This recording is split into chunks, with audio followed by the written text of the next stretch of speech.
memang kita sedang buat nasi goreng. Masak nasi goreng untuk 2 orang makan. Kita bubuh telur dan kita bubuh rempah-rempah dia tu.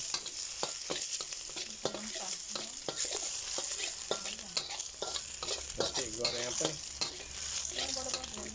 Okey, nasi goreng bodoh-bodoh. Setelah kita bubuh bawang, lada, telur api sikit,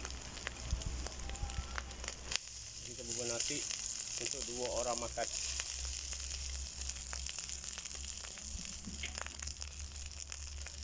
Lepas tu kita apa lagi? Kacau, kucah.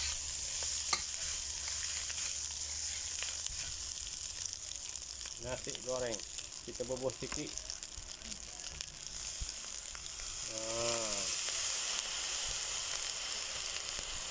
2 sudu 2 sudu besar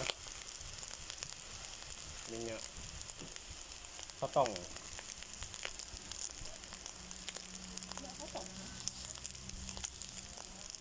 Dan kita bubuh kicap tamin. Apa itu? Minyak bijam. Ini kita apa tu? Kicap. Kasih dia hitam sikit. Dah masuk telefon dalam ni, kau tahu. Okey. Sekarang nasi goreng dah mula menjadi goreng.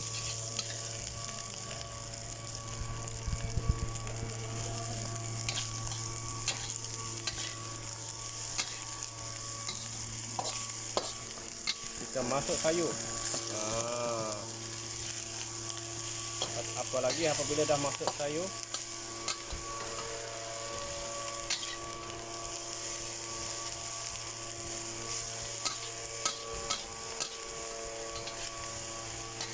kita kucah.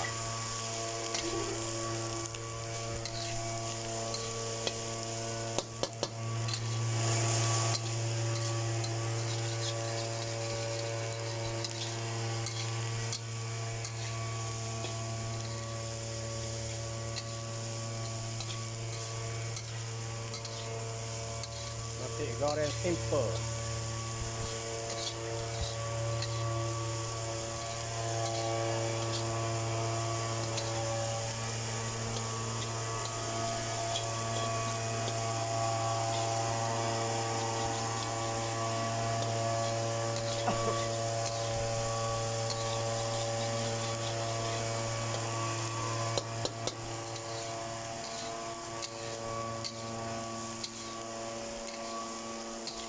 Nasi goreng ni kalau nak sedap, bubuh udang galah. Boleh order ni nasi goreng bodoh ni. Boleh order nasi goreng bodoh tapi boleh letak udang galah, chicken grill.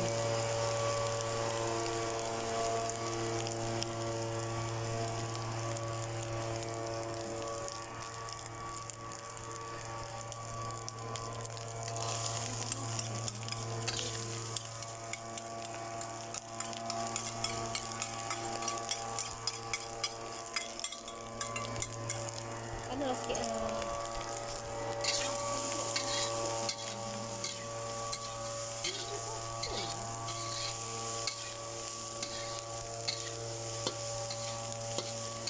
Dah siap dah nasi goreng bodoh.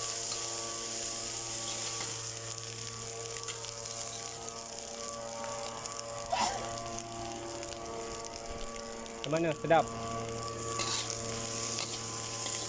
Nasi goreng bodoh ni boleh minta dekat Aiman Cafe, makan dengan udang galah, makan dengan kambing, makan dengan ayam grey korang.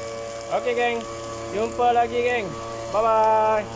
Jom, bye-bye. Kita dah nak makan.